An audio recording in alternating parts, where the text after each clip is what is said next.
everyone, Cranshark here, and in this video I'm going to show you how to splice your LED eyes by soldering the wires together. It's a skill that can come in handy for building your Iron Man project or any other do-it-yourself project. So let's get started. First, let's go over the materials you'll need for soldering your LED eyes.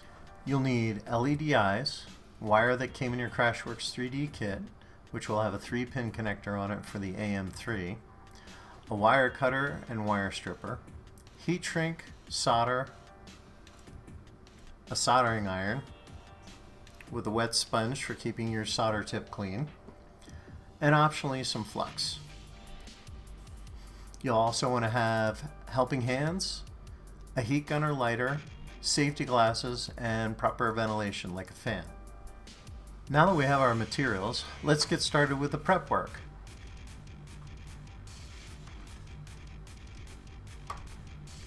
First, I'm going to figure out how much wire I want so it's long enough to reach from the LED eyes and the faceplate to where I'm going to mount my AM6 board.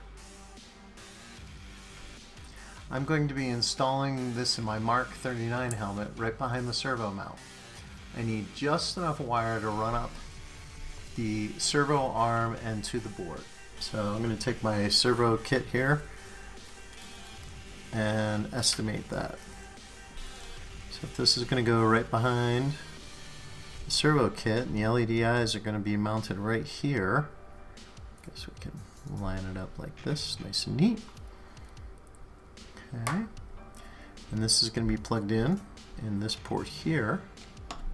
As you can see, I don't need a lot of wire, just enough. And I'm going to leave a little bit of extra so that if I estimated wrong, it'll work out fine.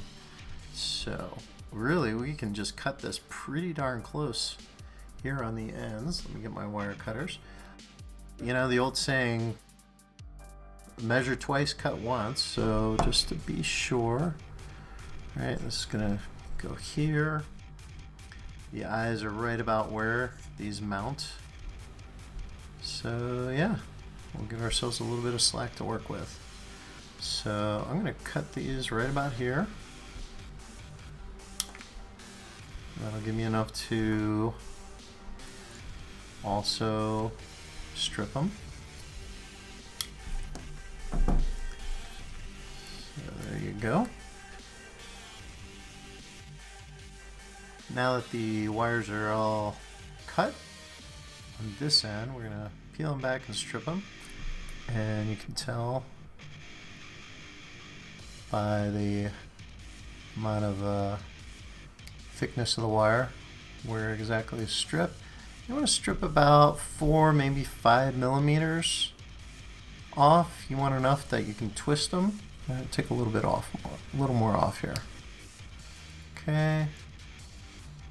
But you don't want to take so much off that it's going to be hard to cover them up with the heat shrink here. So there's that one. And we'll get the other one here. Split these apart. Take off about 4 or 5 mils.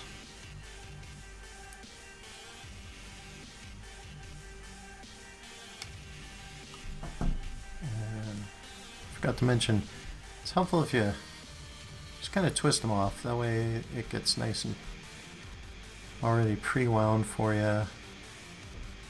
I'm going to splice those guys together. Alright, and again, we don't need this full length here, so I'm going to take a little bit off of these guys as well. Not too much.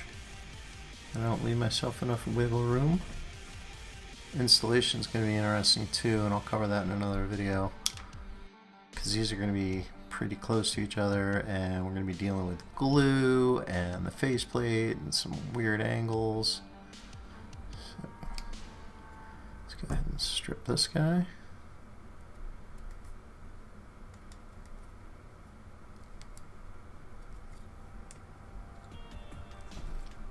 And this one.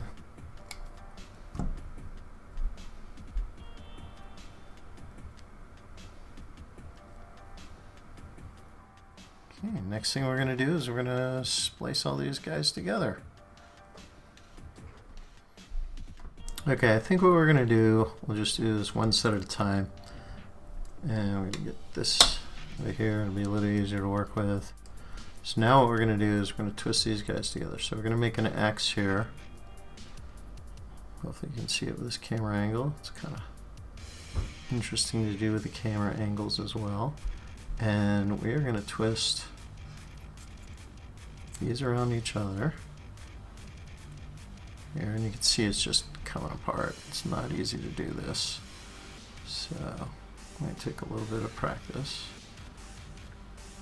Okay, and you're going to want to get them nice and twisted around each other. I'm going to pull this back apart because one of the things that I also forgot to mention is we want to get our heat shrink on there before we solder all this together, so that we can slide that over the wires when they're soldered together. If I soldered these together right now, I wouldn't be able to put the heat shrink on anywhere. So let me take care of that real quick. Okay, let's take that apart. Get a nice twist here. And let's go ahead and get this out of the way.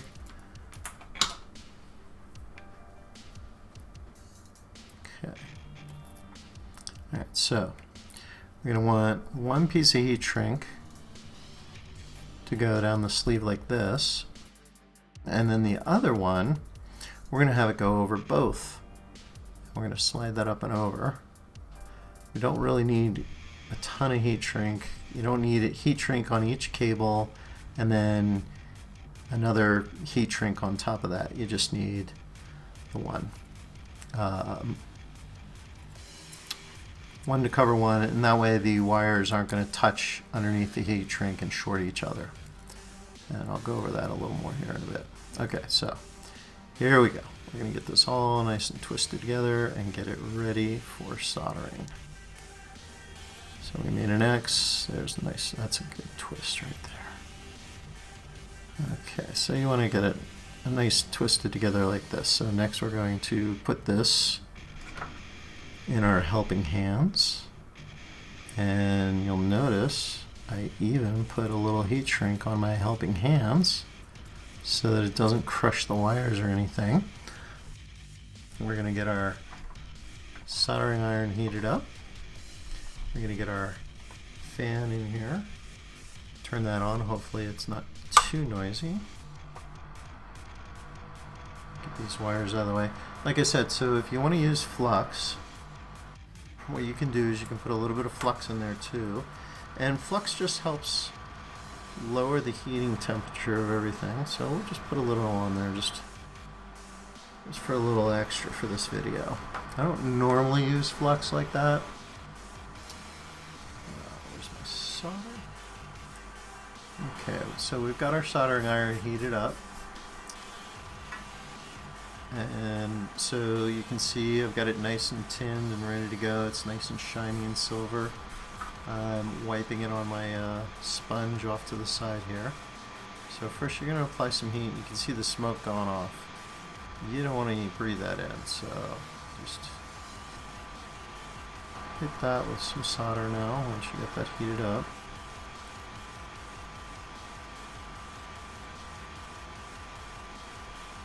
There we go. Okay, and you can see how the wires turn nice and silver all the way around, all the way through, so that's a good solder right there. Okay, and you test it out, give it a nice little tug, make sure you got, alright, that's good. Okay, let's move on to our next set here. Bear with me. So these guys all twisted together.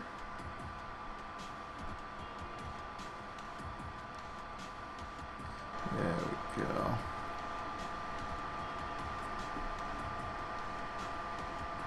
And you want to make sure you don't have the wires sticking out in little stubs. Yeah, that helped having it in the helping arms there. Captain Jack is helping me. There's Captain Jack. Say hi. Hello.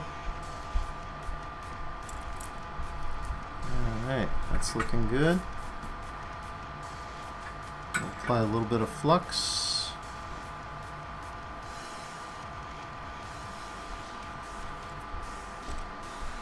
Little trick I also do while I'm soldering is I will blow the smoke into the fan and away from me.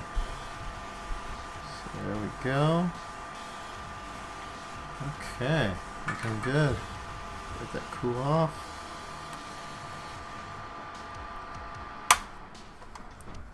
Get that out of the way. And now,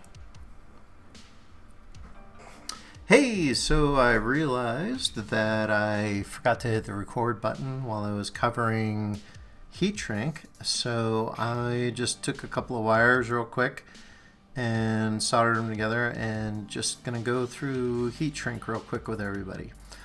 So we have the two pieces of heat shrink like I was talking about before. Take one, slide it over this one piece. Make sure the heat shrink is big enough to fit over all your wiring. As you can see, I came up short on the size of this, but I'm gonna make it work anyway. So you got this heat shrink over that, and then I'm going to run heat shrink over both wires like this to bring it all together. And again, it's a little tight, but I'm going to make this work. I'll slide this over just enough to cover up any exposed wire. Make sure we don't have any shorts. And you can do a lot better job than that with the right size heat shrink. I'm going to grab the heat gun here.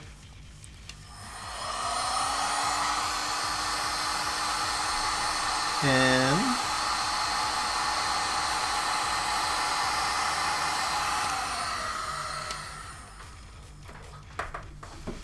as you can see, the reason why they call it heat shrink is because when you heat it up, it shrinks around the wire and it gives you a nice tight connection.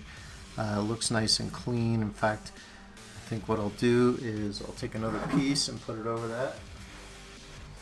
And you can get these in any colors. I'm going to just slide this over here, and we're going to make this look really nice.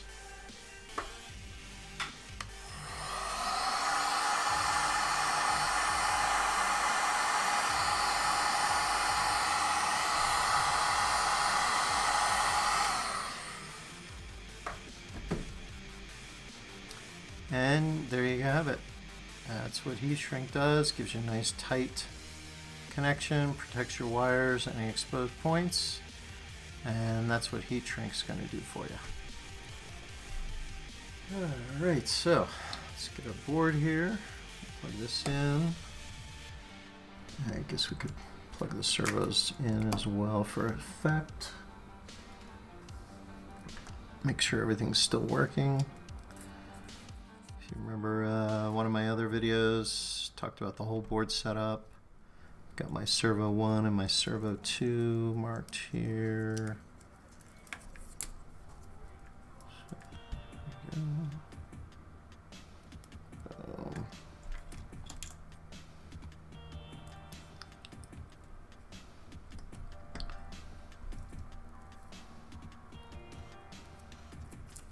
So we got our servos, and I'll cut those wires down as well in a future video. Get Penelope in here. And plug Penelope in.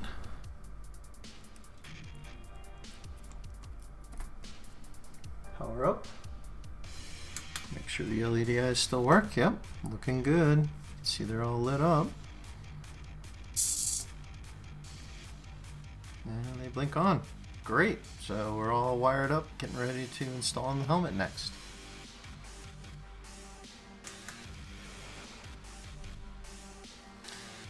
Okay, and there you have it. The LED wires are all soldered in and ready to be mounted into the faceplate. So in a future video, I will cover gluing these LED eyes into this faceplate. See you then.